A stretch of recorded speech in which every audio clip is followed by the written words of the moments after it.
नमस्कार दोस्तों, Bharat selection wing लखपड़ाबाग Barabanki के ऑफिशियल चैनल पर आप सभी का स्वागत है। डिक्टेशन रामधारी गुप्ता, पत्रिका संख्या 4, प्रतिलेखन संख्या 1, स्पीड 80। स्टार्ट होगा 5 सेकंड बाद।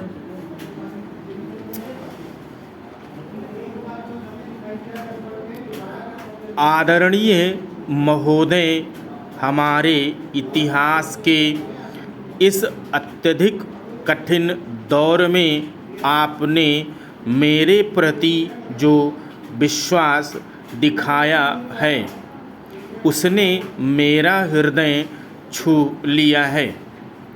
मैं अनुभव करती हूँ कि हमारे सामने जो इतनी चुनौतियाँ हैं उनमें से हम पहली चुनौती का सफलता से सामना कर चुके हैं और यही एक ऐसी चुनौती थी जो हमारी पार्टी की एकता के लिए खतरनाक थी। हमने साथ मिलकर पहला कदम उठाया है। मैं आशा तथा ईश्वर से प्रार्थना करती हूँ और मुझे इस बात का विश्वास भी है कि भविष्य में भी हम साथ मिलकर ही काम करेंगे। जब अपने उद्देश्यों और काम के तरीकों के बारे में सहमति हो तभी एकता का कुछ अर्थ होता है। सदा कांग्रेस के ऊंचे आदर्श रहे हैं। अनेक बार हम अपने रास्ते से भटके हैं। अनेक बार हमने गलतियां की हैं। हमारी बहुत सी कमियां हैं, लेकिन सदा हमारा यही प्रयास रहा है और आज भी है कि हम इन लक्ष्यों को पूरा करने के लिए अधिक दृढ़ता से आगे बढ़ें। हम केवल वादों की उलझनों में नहीं फंसना चाहते। हम जब समाजवाद शब्द का प्रयोग करते हैं तो इसका अर्थ है पूरे देश के लोगों की भलाई।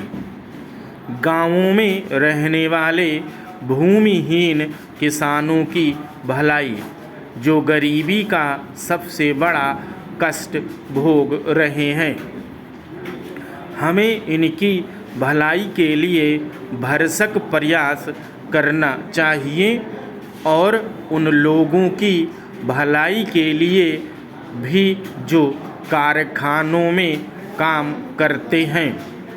लेकिन इसके साथ ही हमें देश की उभरती हुई पीढ़ी, देश के युवा वर्ग और बुद्धिजीवियों से भी अपने को अलग नहीं करना चाहिए। हमें उन लोगों की कठिनाइयों पर भी ध्यान देना चाहिए जो सरकारी कार्यालयों में और दूसरे कार्यालयों में काम करते हैं। वे लोग जो हमारी आवश्यक सेवाओं को चलाते हैं, क्योंकि यही लोग भारत के सच्चे लोग हैं।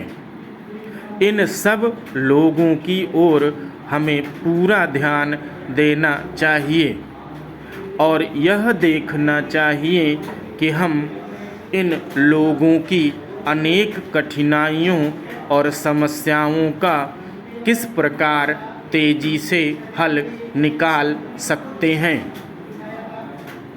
आज कोई भी जिम्मेदार व्यक्ति अथवा पार्टी ऐसा कोई वक्तव्य नहीं दे सकती जिसमें बड़े बड़े वायदे किए गए हों।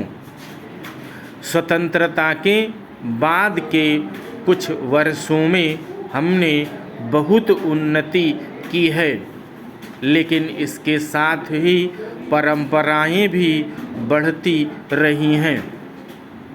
और आज केवल सही नीतियों की ही मांग नहीं है, बल्कि इन नीतियों को तेजी से लागू करने की भी मांग है।